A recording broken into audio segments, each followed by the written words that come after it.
From the microscopic structure of cancer cells to the utility of mathematical equations, artists often find beauty in unexpected places. We're going to meet three artists who find beauty in their respective forms of art on this Main Street, Finding Beauty. Funding for Main Street was provided by the Corporation for Public Broadcasting and by viewers like you who support quality programs such as Main Street that appear only on public television. Hello and welcome to Main Street. I'm Barbara Deeb. On this edition of the program, we're about to introduce you to three artists who see the mundane, the everyday, in very unique and creative ways. Martha Wetter is a jewelry maker from Lexington who's loved horses since she was a child. Now she combines that infatuation for the four-legged creatures with a jewelry-making talent to create designs at once unique and beautiful. By observing normal horse behaviors, she joins metal, stones, and her imagination to produce wearable art. Artist Gary Graham works with wood in some very unusual ways. A craftsman, no doubt, but so much more. With a delicate mix of woods and mathematics, Gary finds beauty in the intricate art he creates with stunning results. Marilee Salvator is an associate professor of art at WKU who finds the inspiration for her printmaking at the microscopic level, particularly in cancer cells and invasive species of plants. Here, intrigue turns to beauty in the name of art. We're finding beauty in this edition of Main Street.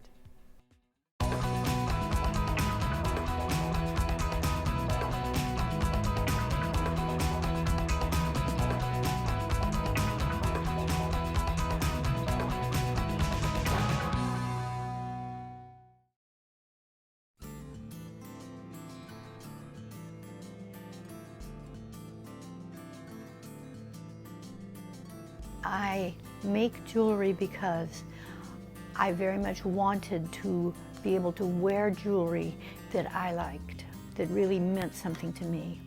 And I could not find horse jewelry, equine jewelry, that I thought reflected the nature of the horse the way I perceived it. And so I started to think, well, maybe I could make some. And it began with that. It's a part-time, highly enjoyable, stress-relieving job. Yeah. I think the making jewelry functions for me as a creative outlet, actually, more than a stress reliever from my other job. And it allows me to feel that I have put together something that is really, from my perspective, beautiful, and that really reflects the way I look at horses, the way I see horses. I have loved them since I can remember. I grew up in a suburb of Chicago, and the chances of my owning a horse as a child were about like the chances of owning a helicopter. And I could occasionally get my father to take me to what they called the forest preserve. Some of the forest preserves in the Chicago area had stables where you could rent a horse by the hour. Every once in a while I could get him to take me to go riding. And so I loved horses, but I didn't get to own one or ride one very often. But what I was able to do, and did fairly frequently, was go to our neighbor's garage across the street. And he had a little workshop in his garage, and he had a sawhorse in his garage. And I would go over there and wrap a blanket around it and put some twine on the front of it and pretend I was riding on the sawhorse. That was about as close as I got to horses until I moved to Kentucky for graduate school. There you go. You know I have more, don't you? The inspiration for the jewelry I make came from watching horses in the natural environment and what they do there. And being able to look out my window and see what they're doing in the fields. They're running, they're cantering, they're grazing, they're playing with each other, especially the younger ones. And it took me a while to figure out how to do what I wanted to do. And it finally came to me one day that what I needed to do, I needed to have horses that were doing things that horses do in terms of action. And the only way to do that, I finally decided, was to saw them into the shapes or the positions I wanted to put into the jewelry. The process usually starts with my finding a stone that, usually jaspers or agates, that look like a natural landscape. Then I look at that and the lines in the stone or the colors in the agate, and I think, what would a horse be doing if the horse were actually in a landscape like this? And I will saw out a horse galloping, running uphill, running downhill, turning around and looking behind it, grazing. You can see how that stone's color or shape or markings translates into the horse's actions. I don't have two that look alike. There are similarities, and you'll see that, but one piece never looks exactly like another piece. And I did not intend to be an entrepreneur, and it is in fact not my forte, but it happened that I really enjoyed making the pieces. And so after a while, I had more pieces than I could possibly use myself. Aww. And I gave both my daughters some pieces, and after a while they said, "Mom, we have enough." And so I really realized that I was going to have to find an outlet for it. And so it needed to be sold. And the accent bead always goes on the left-hand side of the necklace because that's the side our heart is on, and horses are close to our heart. Well, it's very rewarding, actually. There are actually two kinds of people who come by the booth. Those who don't care much about horses and they don't even give it a glance. And those who really like horses, and they'll stop and they'll say, "Oh my gosh, this is really beautiful." And that's very rewarding. And they'll often say things like, "I've never seen anything like this before," or "This is really unique." And that's rewarding too, because in actual fact, that's why I started doing this.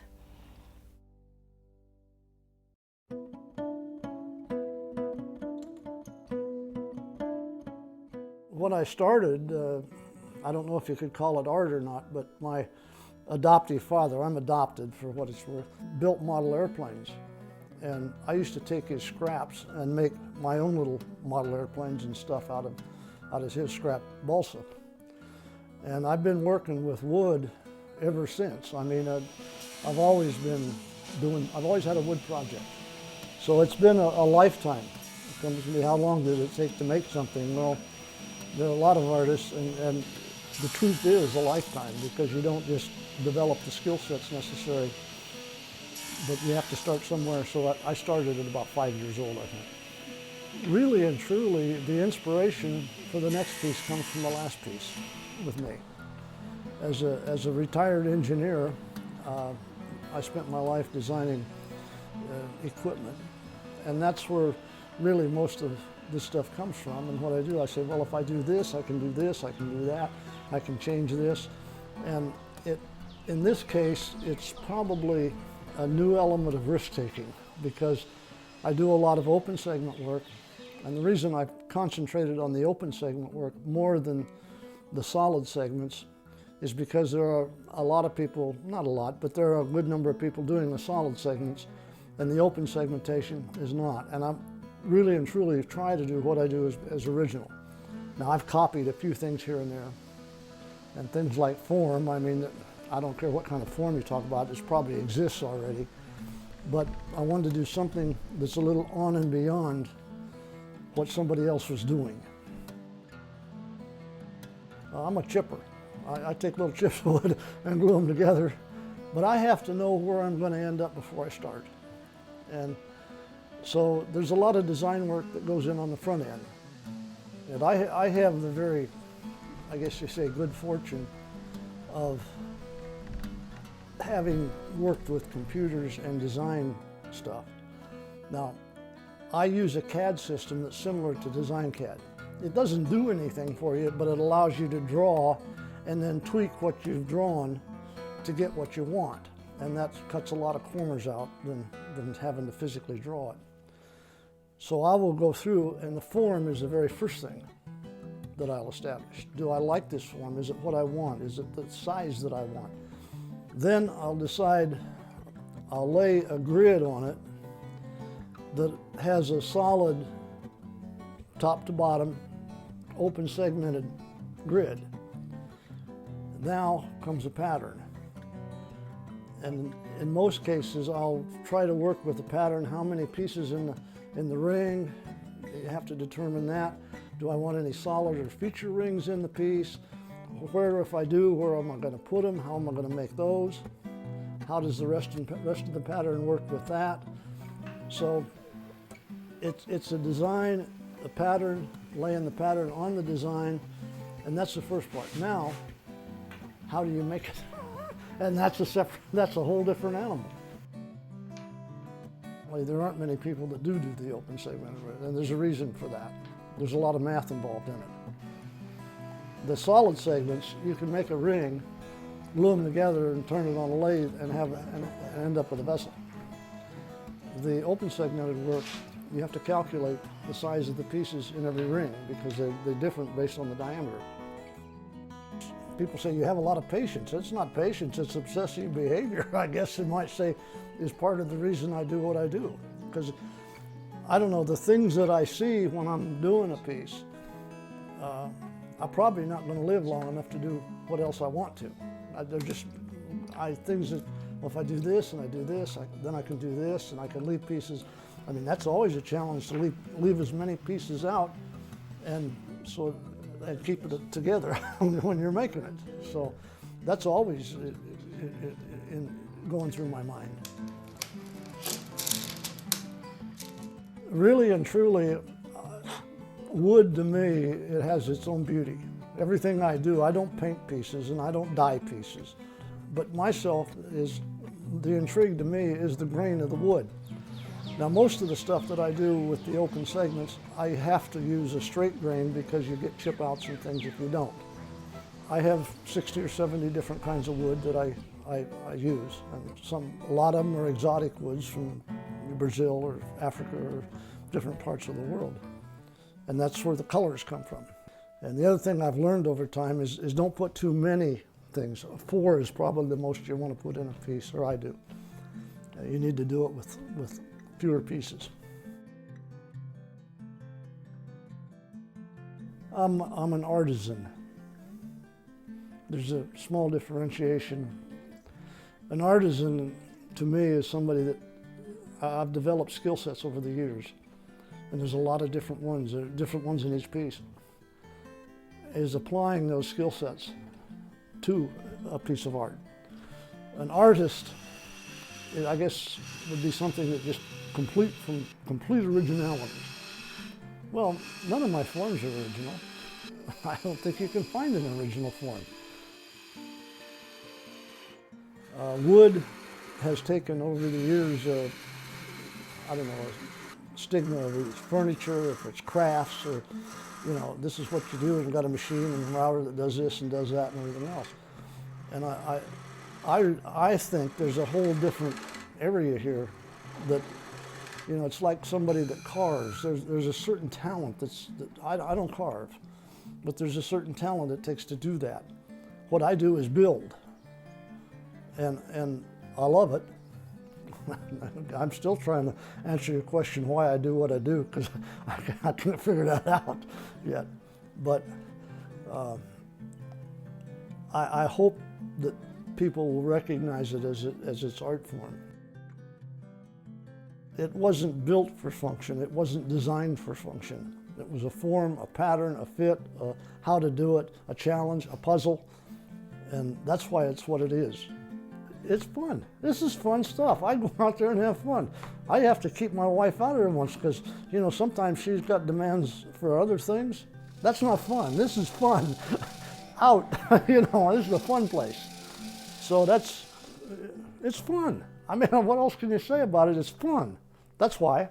That's the answer to your why. Why do you do it? Fun. It's fun.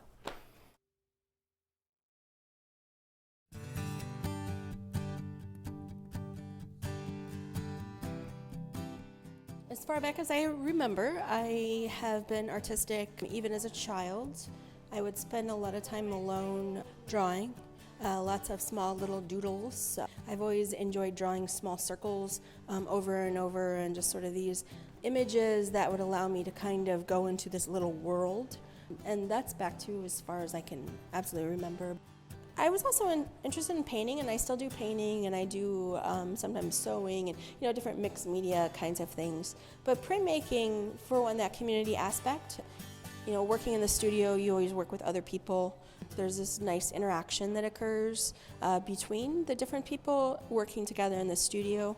Printmakers tend to be a very forgiving, very honest sort of type of people, because I think that they're working in this community environment, and that was something that I was drawn to, and then also drawn to the process being super labor intensive. Nothing is immediate. Everything takes time and process, which requires you to slow down and take your time. Well, actually my mind quiets down. My work tends to be pretty obsessive. My mind has a lot of sort of racing thoughts of things going on often, but when I'm working, it's kind of a form of meditation for me.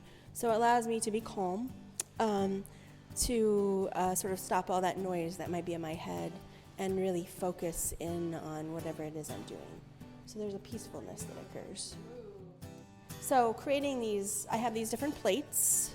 A lot of my work is etching, which I will spend a long time working on a piece of copper, creating these designs. The designs are often inspired by cancer and also by invasive plants. My interest in these things are related to their deceptive quality. So something like cancer to the untrained eye can be viewed as something very beautiful, yet we know an oncologist would say that there's a high chance of a significant disease or even death. So I like that sort of contrast that occurs there. Also things like invasive plants. Kudzu is something that I'm very interested in, because if I'm just driving down in the car and I see that, I might think of it as being this very lush, beautiful vine, very green, but yet at the same time, it's suffocating everything that's in its path. So I like that kind of aspect of it, things having these double meanings. So those are the things that I look for inspiration. So my image will be based on similar marks that are used for those sort of things. I'm really interested in that growth aspect that occurs with vines, invasive plants. In my large installations, I try to think of them as they grow. I allow them to grow in the space. So I will come to this space with all of this material that I've printed in this sort of assembly line process. And then within the space, I will allow the work to sort of just grow and spread across the space. And I usually spend about a week installing those shows without a plan. It's all about the process. It's about that. They become alive in a sense, and I want them to kind of grow. So my most recent installation, called Propagation, includes several thousand layers, all hand printed on a translucent film called Art Tex, and that film is then cut out by hand. This was a process that took about 3 years with several assistants, so a very long time in this process of making. Then I'll go to the gallery, and then I'll just have everything shipped, and then I'll be in the space, and then I have to create, which is always a little nerve-wracking, especially the first time, but it's my favorite place to be. I enjoy being in that environment, enjoying watching the work grow and seeing what happens. Each time I go into a space, I think of it as a unique new experience, and I want it to change. I don't want it to be the same, because I learn something every time I do it. So I have all these different etching plates. Etching is my favorite process. It's something that I've always loved. It was one of the first processes I learned. I love it because it's very sculptural. It's still, two-dimensional, but it's a microscopic sculpture. So I spend a lot of time creating these plates with acid. So I will make drawings through a type of a ground that's made out of asphalt. So I will spend days etching them, usually in the acid, to etch through the plate. So I'll have to come back and check on it, making sure I'm not corroding it in other areas I don't want to, although sometimes that happens, and I accept that and go with it. And then I have these plates, and I've been collecting them for several years. Probably the last 6 or 7 years, I've been making these plates in different shapes and sizes. So I have some that are very tiny, maybe about the size of a quarter. And then I have some that are quite large in scale. And I think of them sort of as a database that I'm using to create the work. All different shapes and sizes. So then whenever I go into the studio to print, I will take out several of them and I will just start inking them in different colors and printing them. So when I print them, so I'll have inked up all these different plates and I'll have them out on the table, and then I'll take a piece of paper. The prints are all at different stages, so I might work on some for a short time, but some maybe I'm working on for several months, or some I might work on, decide to put away and bring back maybe a year or two later and continue working on it then at that point. So I'll get paper that are at different states and I'll lay the paper down and I'll just kind of randomly place the plates on the paper and run it through the press and see what happens. So I'll go through this process and then I look at them and I sit back, and then that's when I can be critical of them and decide, okay, is this done? Does this need more printing? Have I ruined it? That type of thing, and I go back and forth. Every aspect of my work requires a significant amount of labor. From the etching tends to be a very labor-intensive process. The printing process is also very labor-intensive, and the hand cutting, everything. And that labor is nice for me because it allows me to slow down. Some things I feel like are too easy. I like to kind of make things difficult on myself because the results are slower and the results are more defined. Originally, I got peace out of my work, which I still do, and I get this sort of visual representation of beauty, as well as beauty with this underlying edge of maybe destruction or the sort of dark side, that there's this kind of edge of darkness, which I like because I feel like that's very representative of life.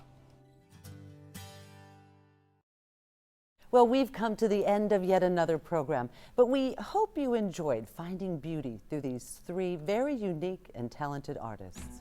A lifelong love of horses and a talent for making jewelry have given Martha Wetter an unusual place for finding inspiration for making wearable art. As she observes her horses, she takes their flowing movement and translates it with metal and stone into something truly beautiful. Using the intricacies of numbers and wood, artist Gary Graham produces some truly spectacular pieces. His love of math and precision woodworking has given him insight into building precise and beautiful sculptures that you have to see to believe. Marilee Salvator is a printmaker who loves to create prints using the cell structures of cancer and plants to inspire her work. This microscopic look at real-world problems lets her see beauty even in destructive organisms. Well, we've been able to find beauty in places where others just saw everyday life through these unique stories of our three artists. You know, our producers are always looking for new story ideas. Why not go to our webpage where you can find out more information about the show and see archived editions as well. Until next time, I'm Barbara Deeb. Thanks for joining us. And remember, we're just around the corner on Main Street.